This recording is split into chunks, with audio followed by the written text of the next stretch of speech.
మూడో ప్రపంచ యుద్ధం మొదలైనట్టేనా? బ్రిటన్ ఉక్రెయిన్కి పూర్తి స్థాయి మద్దతు ఇవ్వడంతో ఇప్పుడు ఇవే ప్రశ్నలు తలెత్తుతున్నాయి. బ్రిటన్ ఏకంగా 1,00,000 డ్రోన్లని ఉక్రెయిన్కి ఇవ్వడానికి అంగీకరించింది. ఈ 1,00,000 డ్రోన్లు అత్యంత ప్రమాదకరమైన డ్రోన్లు. ఈ డ్రోన్లతో ఎంత సుదీర్ఘమైన లక్ష్యాలని దాడి చేయొచ్చని బ్రిటన్ చెప్తోంది.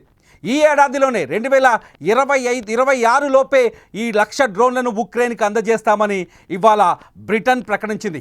బహిరంగంగానే బ్రిటన్ ఉక్రెయిన్కి మద్దతు ప్రకటించడంతో మూడో ప్రపంచ యుద్ధ మేఘాలు కమ్ముకున్నట్టుగా స్పష్టంగా అర్థమవుతోంది. ఇప్పటికే ఉక్రెయిన్ రష్యా సరిహద్దుల్లో భీకర పోరు కొనసాగుతోంది. నిన్నటి నుంచి అక్కడ రక్తపాతం కొనసాగుతోంది. ఉక్రెయిన్ మిలిటరీ పైన రష్యా దాడులు, రష్యా మిలిటరీ పైన ఉక్రెయిన్ దాడులతో రక్తపాతం కొనసాగుతుంది. బాంబు దాడులతో పాటు డ్రోన్ అటాక్స్ కొనసాగుతున్నాయి. ఉక్రెయిన్ సరిహద్దుల్లో భీతావాహ పరిస్థితులున్నాయి. ఇప్పటికే ఉక్రెయిన్ ప్రకటించింది 1,400 మంది రష్యన్ సైనికుల్ని హతం చేశామని. ఇటు రష్యా ప్రకటిస్తోంది 1,140 మంది ఉక్రెయిన్ సైనికుల్ని చంపేశామని. మొత్తానికి శాంతి చర్చల వరకు వచ్చిన రష్యా ఉక్రెయిన్ యుద్ధం ఊహించని మలుపు తిరిగింది. ఇది మూడో ప్రపంచ యుద్ధం వైపు మలుపు తీసుకునే అవకాశం కనిపిస్తోంది. బ్రిటన్ చాలా స్పష్టంగా ఉక్రెయిన్కు మద్దతు ప్రకటించడంతో బ్రిటన్తో పాటు నాటో దేశాలు కూడా ఉక్రెయిన్కి ఆర్థిక సహాయాన్ని అందించేందుకు ముందుకొచ్చే అవకాశం కనిపిస్తోంది. బ్రిటన్ ఈ ఏడాది 11 బిలియన్ పౌండ్ల ఆర్థిక సహాయాన్ని ఉక్రెయిన్కి ప్రకటించింది. ఇందులో ఈ సంవత్సరం 2025 ఈ సంవత్సరంలోనే 4.5 బిలియన్ పౌండ్ల రూపాయల మిలిటరీ సహాయాన్ని ఉక్రెయిన్కి అందిస్తామని హామీ ఇచ్చింది. అందులో భాగంగానే 350 మిలియన్ పౌండ్లకు సంబంధించిన 1,00,000 డ్రోన్లను స్వయంగా బ్రిటన్ తయారు చేసి ఉక్రెయిన్కి అందిస్తామని చెప్పింది. ఇక్కడ ఇంకొక ఇంపార్టెంట్ విషయం ఏంటంటే ఇప్పటికే బ్రిటన్ చాలా స్పష్టంగా చెప్తోంది 30,000 డ్రోన్లను ఇప్పటికే మేము ఉక్రెయిన్లో డెలివరీ చేశామని. ఆ 30,000 డ్రోన్లు చాలా ఉపయోగపడ్డాయి ఉక్రెయిన్ కానీ రష్యాలోని సుదూర భాగాల్లోకి వెళ్ళి రష్యా భూభాగంలోకి వెళ్ళి బాంబులు పేల్చడంలో, మిసైల్స్ పేల్చడంలో ఈ డ్రోన్లు ఉపయోగపడ్డాయని బ్రిటన్ చెప్తోంది. బ్రిటన్ చెప్తున్న దాని ప్రకారం ఇంకా భారీ ఎత్తున ఉక్రెయిన్కి మద్దతు ఇస్తామని బ్రిటన్ చాలా స్పష్టంగా ప్రకటిస్తోంది. ఇప్పటికే డ్రోన్స్ ఇచ్చింది, కొన్ని 30,000కు పైగా డ్రోన్స్ ఇచ్చింది. యుద్ధ ట్యాంకులను పంపిస్తామని చెప్పింది. అట్లాగే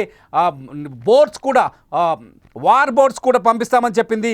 ఇటు ఉక్రెయిన్ ఎక్కడైతే బలహీనంగా ఉందో ఎయిర్ డిఫెన్స్ వ్యవస్థలో ఆ ఎయిర్ డిఫెన్స్ వ్యవస్థకు కావాల్సిన టెక్నాలజీని, అట్లాగే ఎయిర్ డిఫెన్స్ వ్యవస్థకు సంబంధించిన మిషనరీని కూడా ఉక్రెయిన్కు పంపిస్తామని చాలా స్పష్టంగా చెప్తుంది. అంతేకాదు కొన్ని అత్యాధునిక మిసైల్స్, రష్యా పైన వాడుతున్న అత్యాధునిక మిసైల్స్ను కూడా ఉక్రెయిన్కి అందజేస్తామని చెప్తుంది. ఇప్పటికే రష్యా చాలా స్పష్టంగా చెప్తోంది ఉక్రెయిన్ మా పైన దాడులకు పాల్పడడం వెనుక నాటో దేశాలు, యూరప్ దేశాల మద్దతు పూర్తి స్థాయిలో ఉంది.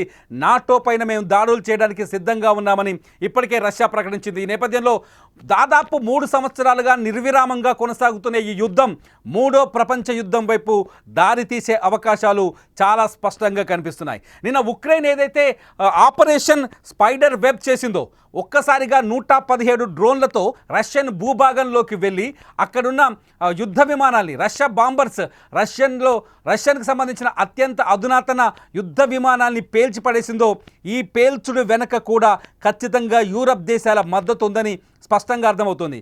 ఎందుకంటే జెలెన్స్కీ ప్రకటన తర్వాత యూరప్ దేశాలు నిన్న సంబరం చేసుకున్నాయి. రష్యాకి తగిన శాస్తి జరిగిందని మాట్లాడుకుంటూ వచ్చాయి. యూరప్కి సంబంధించిన మీడియా కూడా జెలెన్స్కీని హీరోగా చూపించింది. రష్యాకి ఒకవేళ ఇటువంటి ఎదురు దెబ్బ తగలకపోతే అత్యంత బలమైన అణుదేశంగా ఉన్న రష్యా ప్రపంచానికి ముప్పుగా మారే ప్రమాదం ఉందని, ముఖ్యంగా యూరప్ దేశాలకి ముప్పు తప్పిందని చెప్పేసి నిన్న యూరప్ మీడియా మాట్లాడింది. ఇదంతా చూస్తుంటే ఖచ్చితంగా ఈ ఉద్రిక్త పరిస్థితులు, ఎవరు కంట్రోల్ చేయలేని ఉద్రిక్త పరిస్థితులు ఖచ్చితంగా ప్రమాదకరమైన మలుపులు తీసుకునే అవకాశం కనిపిస్తోంది.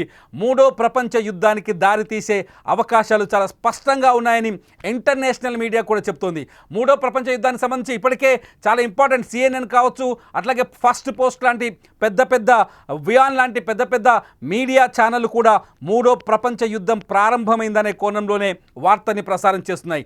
రష్యాలో ఉన్న అధికారులు కావచ్చు, సెక్యూరిటీ విభాగపు అధికారులు కావచ్చు, అట్లాగే మిగతా వాళ్ళు కావచ్చు, ఖచ్చితంగా యూరప్ని హెచ్చరిస్తున్నారు. ముఖ్యంగా ట్రంప్ను హెచ్చరిస్తారు. ఇస్తాంబుల్లో శాంతి చర్చలకు కూర్చొని మాపై దొంగ దెబ్బ తీశారని రష్యా చాలా బలంగా విశ్వసిస్తోంది.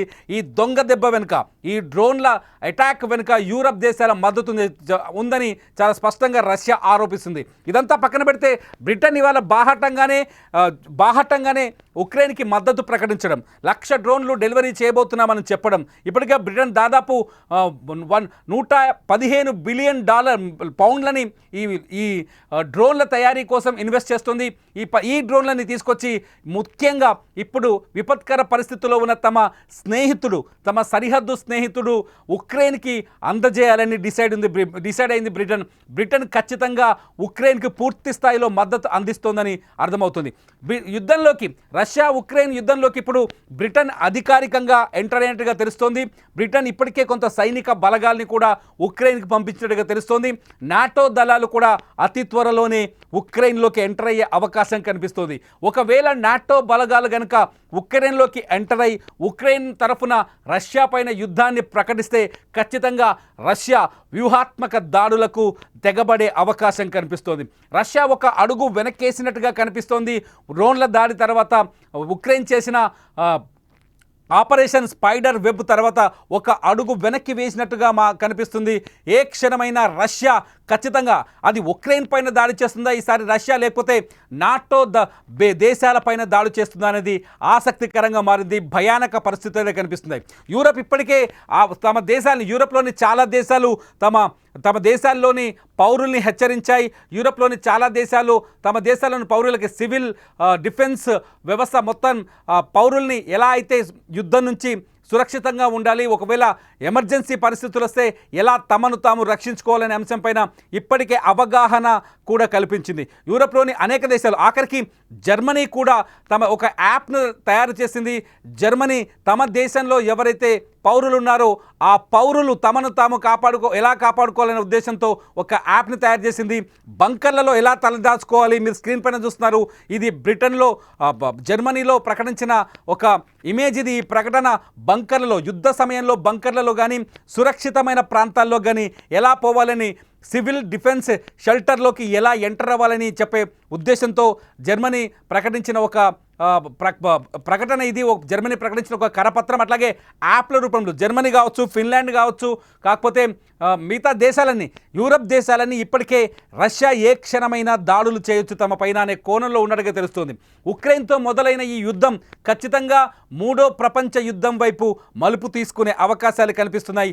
ఈ 2-3 రోజుల్లోనే ఊహించనంత తీవ్ర పరిస్థితులు కనిపిస్తున్నాయి ఉక్రెయిన్ రష్యా మధ్య. రష్యా ఎటువంటి పరిస్థితుల్లో ఇప్పటికే ఉక్రెయిన్ చేసిన దాడితో రగిలిపోతున్న రష్యా ఉక్రెయిన్ అంతం చేయాలని, ఉక్రెయిన్ని భస్మం చేయాలనే ఆలోచనతో ఉన్నట్టుగా తెలుస్తోంది. అణుబాంబులు వేస్తేందుకు కూడా రష్యాకి లైన్ క్లియర్ అయినట్టుగా తెలుస్తోంది. ఇప్పుడు ఎందుకంటే ఉక్రెయిన్కి కూడా నాటో దేశాలు కావచ్చు, యూరప్ దేశాలు కావచ్చు, దీర్ఘకాలిక క్షిపణులు, సుదీర్ఘమైన దాడులు చేసేందుకు అవకాశాలని, పూర్తి స్వతంత్రాన్ని ప్రకటించాయి. ఈ స్వతంత్రాన్ని ఉక్రెయిన్ వాడుకొని రష్యాలో అనేక ప్రాంతాల్లో కోవర్టు దాడులు కావచ్చు, లేకపోతే దొంగ దెబ్బలు కావచ్చు తీయడానికి ఉక్రెయిన్ ప్రయత్నించే అవకాశాలున్నాయి. ఉక్రెయిన్ కంట్రోల్ చేయాలంటే ఉక్రెయిన్ పైన భీకరంగా విరుచుకుపడాలని రష్యా వ్యూహాలకు పన్నుతున్నట్టుగా తెలుస్తుంది. ఇదే జరిగితే ఖచ్చితంగా ఉక్రెయిన్కి మద్దతుగా యూరప్ దేశాలు వస్తాయి. యూరప్ దేశాలతో పాటు నాటో కూడా ఉక్రెయిన్కి అండగా నిలవాల్సిన పరిస్థితి ఏర్పడుతుంది. అదే జరిగితే నాటో బేస్లపైన రష్యా దాడులు చేసే అవకాశం కనిపిస్తుంది. ఏది ఏమైనా మూడో ప్రపంచ యుద్ధ వాతావరణం చాలా స్పష్టంగా కనిపిస్తోంది. ఉక్రెయిన్ రష్యా మధ్య శాంతి చర్చలు కుదరకపోతే next step third world war అనేది నిపుణులు చెబుతున్నారు. ప్రపంచ నిపుణులంతా ఇప్పుడు ఈ విషయంపై ఆందోళన వ్యక్తం చేస్తున్నారు. మీరేమనుకుంటున్నారు? మూడో ప్రపంచ యుద్ధానికి వైపు మలుపు తిరిగిందని అనుకుంటున్నారా?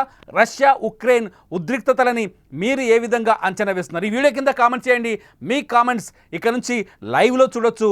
సుమన్ టీవీ లైవ్ ఛానల్ని సబ్స్క్రైబ్ చేసుకోండి. సుమన్ టీవీ లైవ్ ఛానల్ మీకు ప్రతి వార్తని ప్రత్యక్ష ప్రసారం ద్వారా ఇమీడియట్లో నిమిషాల్లోనే అందిస్తోంది. చూస్తూనే ఉండండి సుమన్ టీవీ లైవ్.